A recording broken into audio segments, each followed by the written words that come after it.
Guys, I've got a brand new crawler for you. This is a Mullet build. It's got a straight front axle, a portal rear, and not only am I going to show all this to you because it's got Vanquish and Vitavon on here, we've also got a brand new radio by Arlarlo, 8 channels, $40. We're going to get all this set up in this truck right now, right here. Let's go. Let's start with the obvious. This is the brand new J Concepts Stage Killer Body, mounted on the Power Hobby carbon frame. Now this is a forward transmission. It's got the angle on it and all that stuff. This kit comes with the links, everything. Now it does come with lower links that I've never been able to use, the little squiggly 90-degree links. Never been able to use those, and this is another application where I can't use those. But high angle clearance on the rear links. It's got a cheap transmission off of Amazon, about $65 shipped, and it does have dig. Got a Reese 99 micro servo glued onto the chassis. This is what's going to control the dig. The shocks on this are Axial SCX10 Pro. I like them on the Pro, and I think I'm going to be just fine here. So those are front and rear.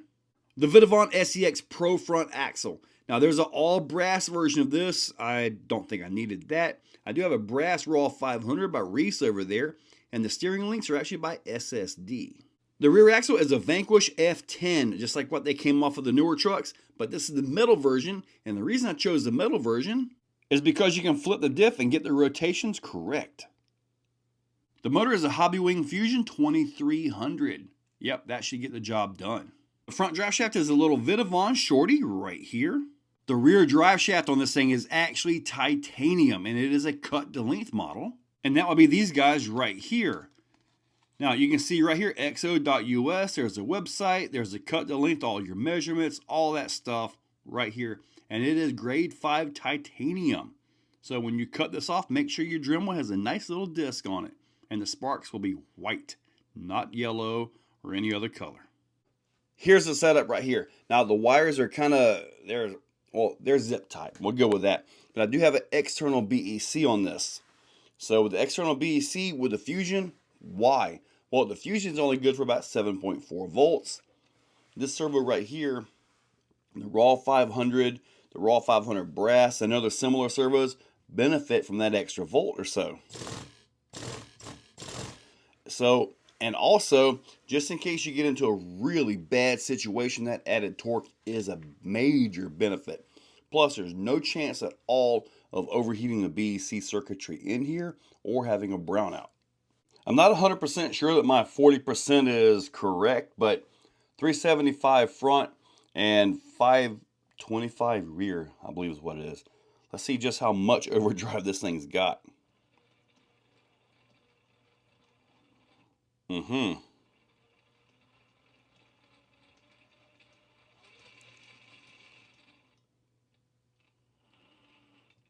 Oh.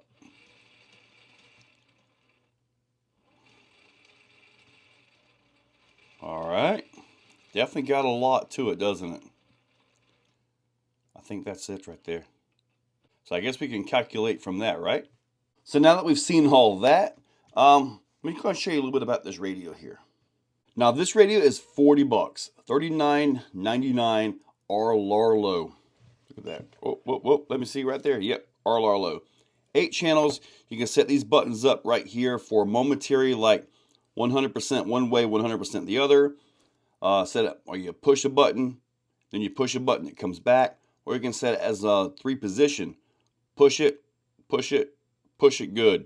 One of them kind of things, right? And then right here is just a simple slide switch, 3 position.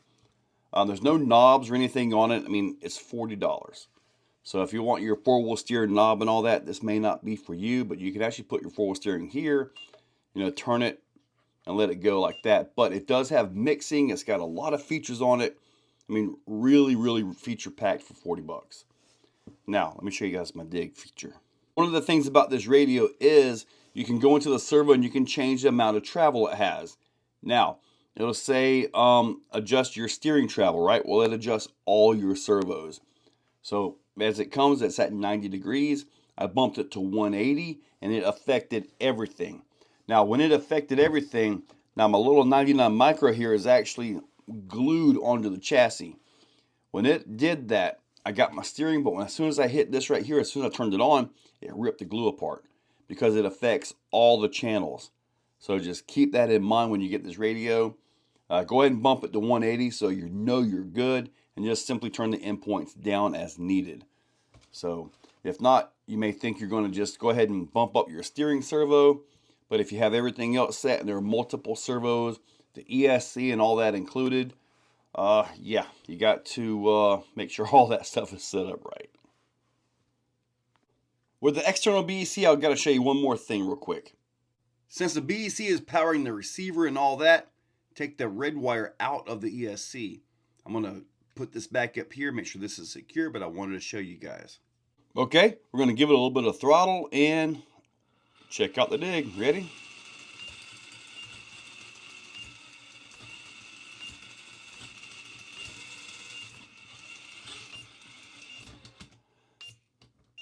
Gotta make sure that is correct here.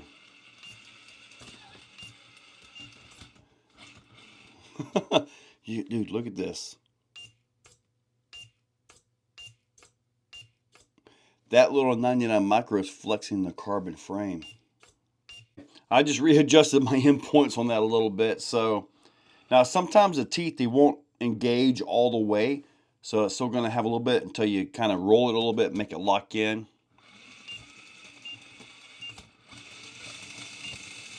There we go. There we go. I do got a little bit of a... We'll have to see if that actually shows up when it's under load. If it is, I'm changing the spur gear out. That's probably where it's at. One thing to know when you have an external BEC that's powered directly from the main battery, you've got to make sure you unplug this. Because if you just turn the ESC off, like with the button over here, guess what? The servo and all still has power.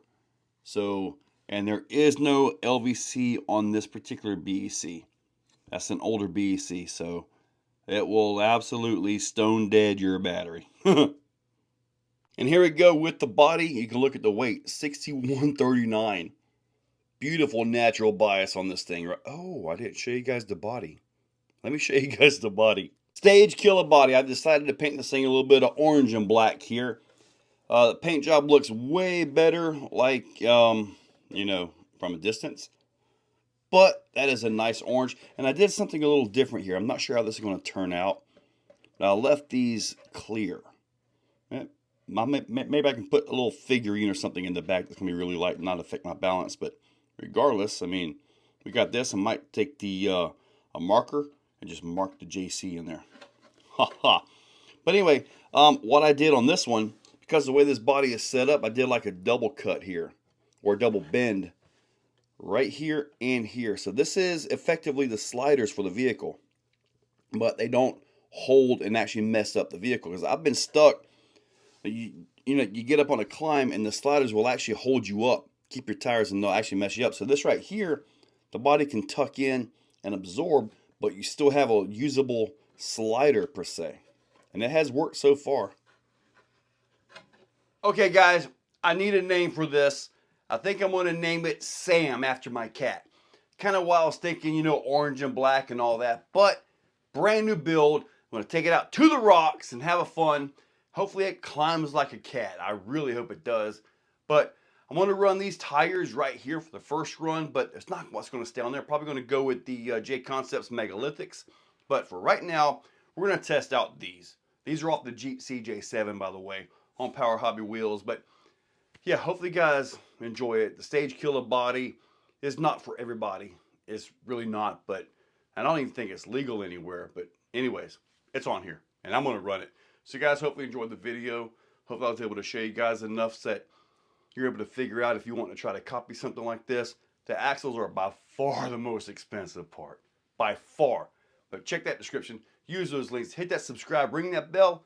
And I want you all to have an absolutely wonderful day. If you're still watching, you are top shelf. You are the cream of the crop, the pick of the litter. You are phenomenal. Thank you for watching to the end of the video. It means a lot to me.